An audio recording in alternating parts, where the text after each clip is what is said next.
पुत्र पशुनारी सकल ताड़ना के अधिकारी का पहले तो भाव क्या है, ठीक। और ये जुड़ कहां से रही, दो बातें देखी जाती है ना।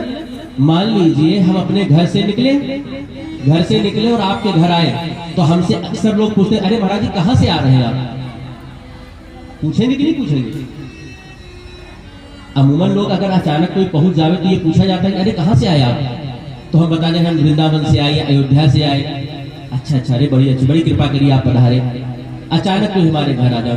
अचानक तुलसीदास जी ने ये चौपाई लिख दी, तो लोगों ने प्रश्न किया, ये चौपाई आ कहां से ली आपके दिमाग में? जैसे हमसे पूछा जाए आप कहां से आए हैं, तो हम कहते हैं वृंदावन से आए। उसी प्रकार तुलसीदास जी से पूछा गया, आपकी मन में ये चौपाई कहां से आ गई और ये कैसे आ गई, कृपया करके उसको पूरा। कौटिल्य शिक्षा प्रद में एक बात कही गई, कौटिल्य शिक्षा प्रद में एक बात कही गई, ताड़नम अर्थः शिक्षणम। कौटिल्य शिक्षा प्रद में ताड़ना को शिक्षा कहा गया है। पहली बात तो ये जान लीजिए आप। दूसरा अर्थ कौटिल्य शिक्षा प्रद में ताड़ना को देखना कहा गया है, देखना।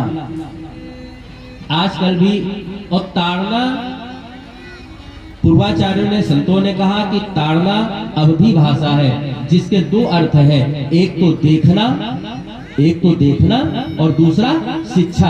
अब पहली बात तो हमें अपने दिमाग में ये रखना होगा कि ताड़ना शब्द का अर्थ होता है देखना और शिक्षा, ज्ञान देना। उस आधार पे बातें हमको समझ में आएगी। अर्थ जब समझ में नहीं आएगा तभी हम उसको अनर्थ समझेंगे। जब अर्थ समझ में आ जाएगा तो उसमें अनर्थ नहीं होगा, फिर अर्थ ही समझ में आएगा। सबसे सुंदर बात, ये बात तुलसीदास जी न कह करके ये बात समुद्र कह रहा है, ठीक है।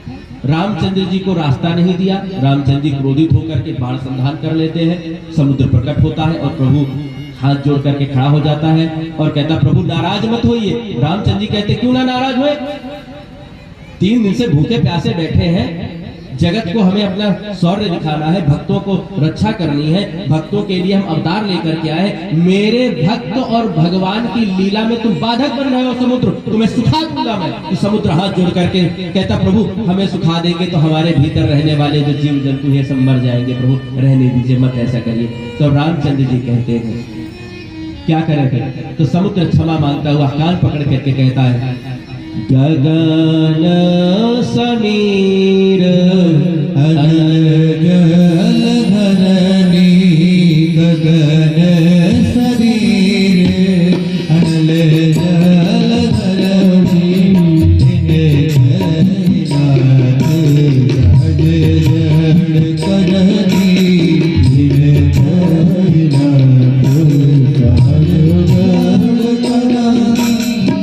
प्रभु गगन अर्थात आकाश, समीर अर्थात हवा, अनल अर्थात अग्नि, जल अर्थात पानी, धरनी अर्थात पृथ्वी। इन पांचों की जो गति है वह गति कैसी है? ये पांचों के पांचों जड़ है। पांचों कैसे हैं? जड़ है। आप उतर के हाल तुरंत एक उधर वालों को उधर रोकिए। कृष्णा जी कहाँ चले गए? कृष्णा जी कहाँ चले गए? आप यहाँ खड़े होइए और यहाँ से आप रोकिए, यहाँ से आप रोकिए, पीछे वापस करिए तुरंत और पीछे जाइए। पोलाइटली नहीं, थोड़ा स्ट्रिक्टली वहीं पर खड़े होइए, आप वहीं रोकिए। और इधर आइए, इधर आइए, और उधर साउंड के पीछे आप खड़े हो जाइए, सामने किसी को नहीं आने देना है। गगन समीर अनल जल धरनी, इनकई नाथ सहज जड़ करनी। वही रोक दीजिएगा, तो बल्ली पास नहीं। 5 चीजें हैं। समुद्र कहता है गगन समीर अनल जल धरनी, इनकई नाथ सहज जड़ करनी। और इन्हीं से आगे बना, तब प्रेरित माया उपजाए, आपकी ही माया से तो ये सारे उत्पन्न हुए हैं। सृष्टि हेतु सब ग्रंथ निगाए, सभी ग्रंथों में यही बात गाई गई है। प्रभु आयस जही कहा जस अहाई सोते ही भांति कहे सुन है। और उसके बाद कह रहे हैं प्रभु भल कीन मोई सिख दीनी मर ज्यादा पुन तुम्हारी कीनी। प्रभु ये पांचों जो गगन समीर अनल जल धरणी है, ऐसे ही ढोल गवार सूत्र पशुनारी है, प्रभु इनको उचित शिक्षा की आवश्यकता होती है। अब सुनिए, पहला नंबर पे कौन है? गगन। तो इधर पहले नंबर पर ढोल। गगन का मतलब आकाश। आकाश मतलब खाली स्थान। अगर इस तबले के भीतर खाली स्थान नहीं होगा तो तबला बजेगा? तबले के ऊपर ये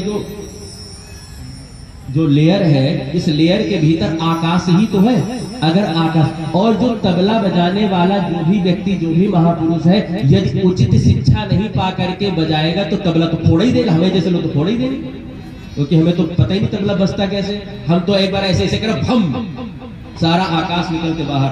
तो गगन के समानांतर होता है ढोल। दूसरा आया समीर। समीर का मतलब होता है हवा। जैसे कल हवा जब चल रही थी, बहुत तेज तेज हवा चल रही थी, उस हवा ने सबकी हालत खराब कर दी थी थोड़ी देर के लिए। हम तो आज आने से पहले विचार कर रहे थे, राजन जी से पूछे भैया देखो बाहर हवा चल रही तो स्वेटर पहन के जाइए। कल बड़ा जला गया मुझे, सही बताया। हम का डर रहे कि खांसी जुकाम हो जाए, कि ठाकुर जी रक्षा किए रहे मां, इसलिए वो कुछ नहीं होगा। अगर हवा बिगड़ जावे तो गड़बड़ कर देगा कि नहीं, सब कुछ कर देगा। उसी प्रकार हवा के नीचे क्या रहा है? गवार। जो व्यक्ति मूर्ख है, जिसको कोई प्रकार की शिक्षा नहीं मिली है, ऐसा व्यक्ति को भी काबू में रखना आवश्यक है कि नहीं? आप समझिए, जब ठंडी का मौसम आता है तो हम अपने घरों में जो पंखा है, उस पंखे के रेगुलेटर लगा होता है। रेगुलेटर क्यों लगाते हैं आप? क्या कि उसकी गति हमें आवश्यकता पड़े तो 1 नंबर पे चला ले, आवश्यकता पड़े तो 2 नंबर पे चला ले, और हवा की आवश्यकता हो तो 3 नंबर की, और हवा की आवश्यकता हो तो। उसी प्रकार एसी जब घर में लगाते हैं तो हमको बहुत ठंडा चाहिए तो 16 नंबर पर, थोड़ा ठंडा चाहिए तो 30 नंबर पे एसी चला लेते हैं। ये तो होता है। हवा का तो खेल है इसमें। मान लीजिए यहाँ कोई पंखा लगा रखा है हमारे सामने, अब उस पंखे को हमने बहुत तेज से अपने सिर पर लगा के सारी की सारी हवा हमारे मुंह पर नहीं, माइक पर आएगी तो सू सू की आवाज आएगी कि नहीं? सरसराएगी नहीं? सरसराएगा तो हमें क्या आवाज समझ में आएगी? हमें कोई आवाज समझ में नहीं आएगी। उसी प्रकार जिस प्रकार समीर हवा को काबू में रखना आवश्यक है, उसी प्रकार गंवार को भी काबू में रखना आवश्यक है। तीसरा अनल। अनल अर्थात अग्नि। शूद्र का मतलब यहाँ चतुर्थ वर्ण से नहीं है। शूद्र का मतलब है सेवा करने वाला। शूद्र कौटिल्य शिक्षा प्रद के अनुसार जो शूद्र का मतलब होता है चतुर्थ वर्ण नहीं, जो सेवा करने वाले लोग हैं। जैसे यहाँ दानवीर भैया जी के साथ कई बच्चे जो लगे हुए हैं, ये सब सेवादार हैं। उनकी सेवा से ही ये सारा कार्यक्रम आज सफल हो रहा है। जिसमें से एक बालक जो अभी आरती का, इसका नाम भोला है, और भी कई बच्चे जो हमको गाड़ी से लेकर आते हैं, भीमसेन भैया, ये सब सेवादार हैं। ये सब लोग अगर ना हो तो क्या कार्यक्रम अकेले दानवीर जी कर लेंगे? नहीं कर सकते। उनको सेवादार की आवश्यकता पड़ेगी। तो जिस प्रकार अग्नि का स्वभाव है, अगर और सेवादार को ये बताना पड़ता है तुम ऐसे नहीं ऐसे करो। सेवादार को ये बताना पड़ेगा कि हे तुम ये कार्य करो, तुम ये कार्य करो, तुम ये कार्य करो, तुम लेखा जोखा करो, कितना आया कितना गया, तुम सामान की व्यवस्था करो। जैसे सभी सेवादारों को सामान बताया जाता है कि तुम सामान की व्यवस्था करो, उसी प्रकार अगर अग्नि का दायरा बढ़ गया तो सब कुछ जला करके खाक कर देगी कि नहीं कर देगी? उसी प्रकार अग्नि कुंड में अच्छी लगती है, हवन में। अगर वही अग्नि फैल करके बाहर आ जाए तो ये पांडाल भी उड़ा लेगी, ये खेत भी उड़ा लेगी, धनक्रिया उड़ा लेगी, यज्ञशाला भी उड़ा लेगी। आई बात समझ में? अब आइए जल, चौथा नंबर। चौथे नंबर पे जल है तो इधर चौथे नंबर पे क्या है? वसु।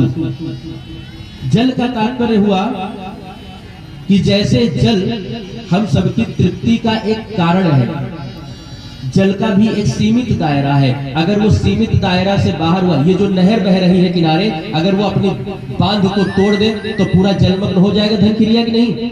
यदि सरयू अपने बांध को तोड़ दे तो पूरा का पूरा अयोध्या डूब जाएगा कि नहीं डूब जाएगा। समुद्र अपने बांध को तोड़ दे तो पूरी विश्व, पूरी सृष्टि जलमग्न हो जाएगी कहीं। उसी प्रकार यदि पशुओं, जैसे हमें जल को बांध करके, बांध बना करके रखना पड़ता है, उसी प्रकार पशु को भी यदि हम अपने घर में बांध करके नहीं रखेंगे तो वो भी आवारों की तरह इधर उधर घूमते फिरते लोगों को काट लेंगे, हानि पहुंचाएंगे। उसी प्रकार जल से प्रभु की तुलना, पशु की तुलना करी है। आगे धरणी, धरणी अर्थात धरती, और धरती के साथ तुलना करी है समुद्र ने किसकी? नारी की तुलना। आहा, क्या अद्भुत बात है, कितना सम्मान किया। अब जो अर्थ नहीं समझेंगे वही उल्टी सीधी बातें करेंगे। धरती, जितना सम्मान हम धरती माँ का करते हैं उतना ही सम्मान हमें नारी का भी करना चाहिए। जिस प्रकार धरती से हम अन्न को उगाते हैं, उसी प्रकार हमारे घर में नारी भी तो अन्न बना के हमको खिलाती है। जिस प्रकार इस धरती को हम प्रणाम करके इस पर बैठते हैं, उसी प्रकार नारी के भी हृदय में बैठने का प्रयास रहता है कि नहीं। जितना सम्मान श्री धरती मैया का करते हैं, मानो इस धरती के माध्यम से इस जगत की नारियों को माँ कह करके श्री तुलसीदास जी ने संबोधित किया है। तो गगन समीर अनल जल धरणी